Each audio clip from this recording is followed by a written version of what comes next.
Oi meninas, tudo bem? Hoje eu não vim falar referente à rotina dos meninos no HS, hoje eu vim falar um pouquinho com vocês sobre o estudo materno.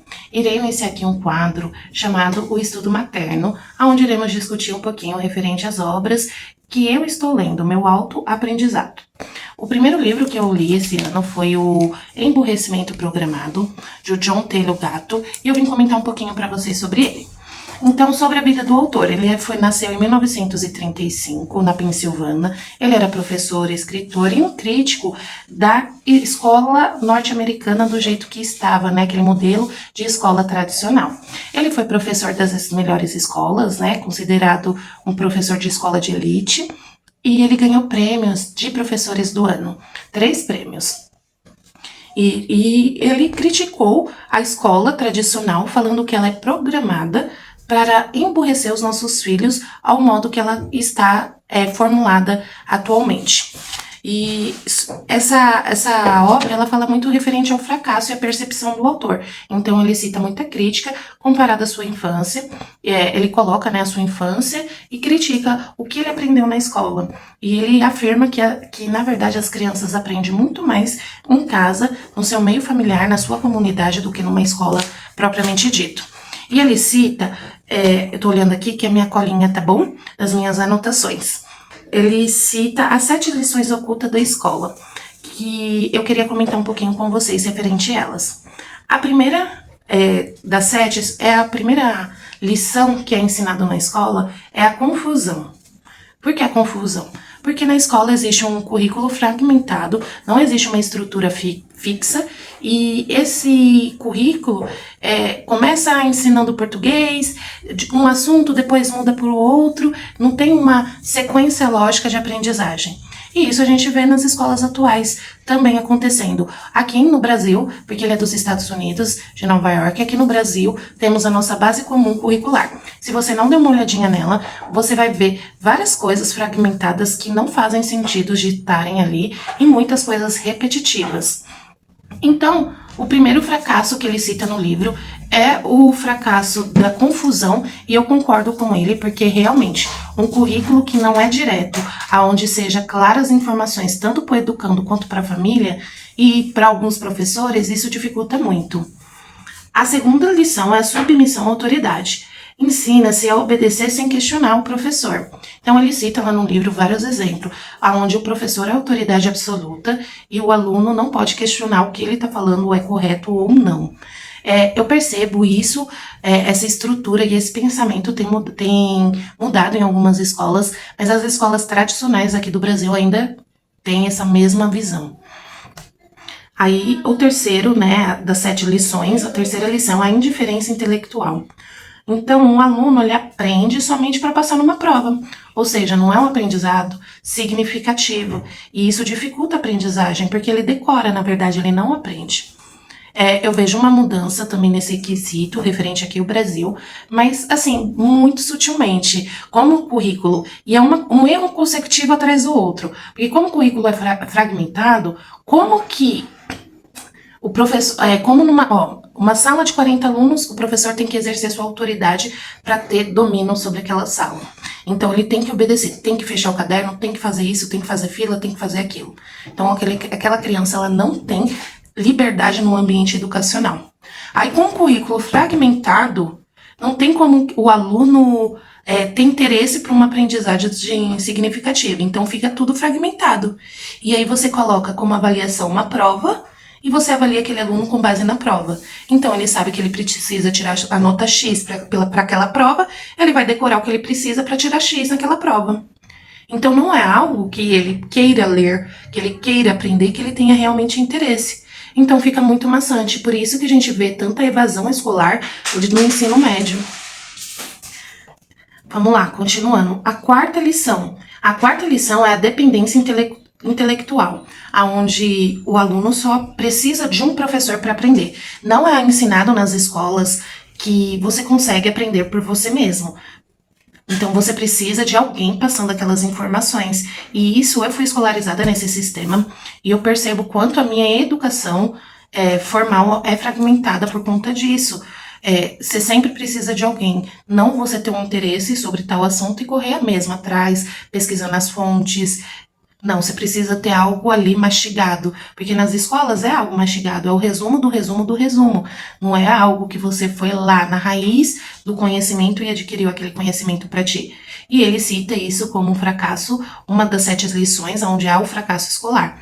E eu concordo com ele que essa mastigação do conhecimento já tem uma fragmentação. Com essa mastigação do conhecimento, isso prejudica muito a criança e ela não consegue aprender. Vamos lá, continuando a 5ª lição, a dependência emocional.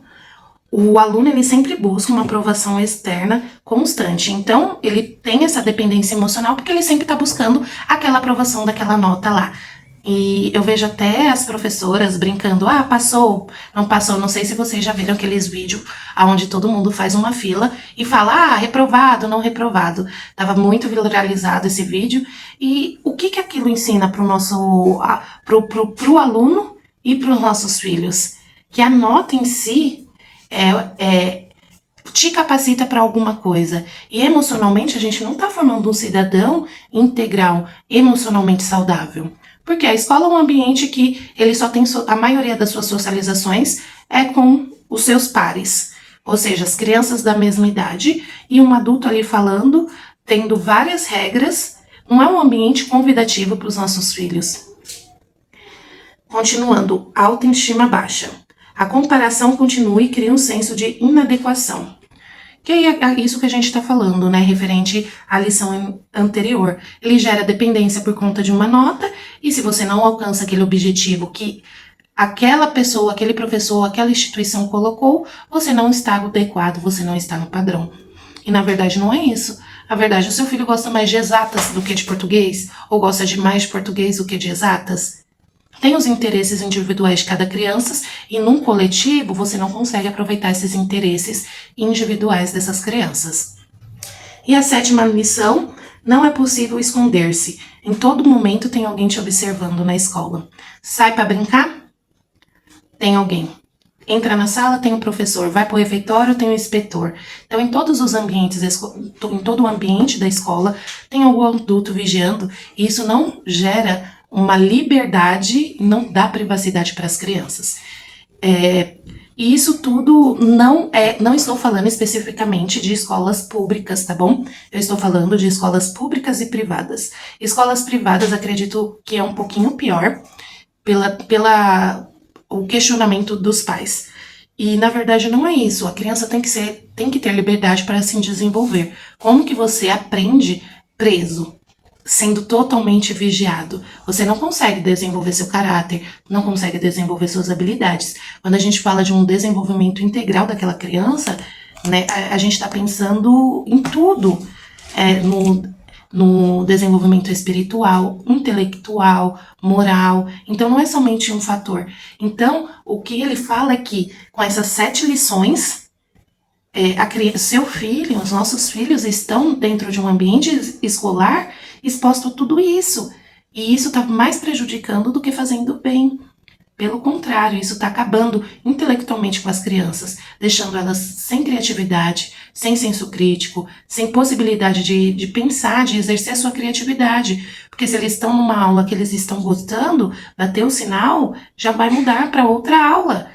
E ele não consegue nem finalizar, muitas vezes, aquele pensamento que ele estava concluindo. Imagina isso num longo de 14 anos, de 16 anos. Então, é muito tempo você não expressando e não absorvendo o conteúdo necessário que precisava ser absorvido. O filho, somente ele.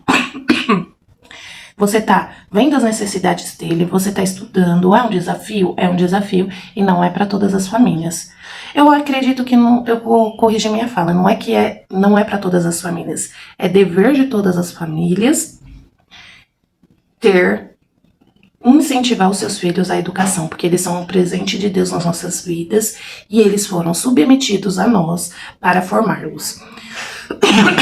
Então é dever da família estar à frente da educação dos seus filhos.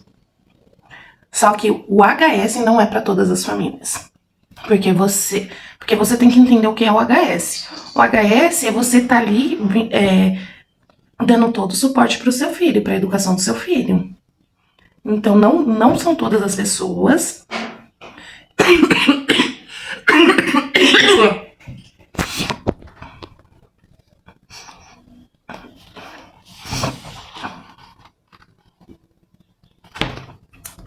Ai, desculpa a tosse. Ai, voltamos. Então, meninas, o HS é uma escolha que você faz quando você tem essa plena consciência de que na escola os seus filhos estão sendo, sim, prejudicados e não ocultamente, é nas claras mesmo. A escola foi programada para emburrecer, para prejudicar os nossos filhos. Eu concordo com a visão do autor referente a isso. Eu acredito que essas 7 lições que ele cita no livro são essas lições que é a estrutura escolar realmente que está no prejuízo e que traz esse prejuízo. E é isso, meninas. A minha visão foi essa, referente a esse livro. Se vocês tiverem mais alguma coisa para complementar, pode deixar aqui embaixo. Se tiver sugestões de outros livros onde eu possa ler e trazer aqui para vocês, pode deixar aqui no comentário. E não se esqueça de se inscrever no canal se esse conteúdo fez sentido para você. Muito obrigada e até a próxima!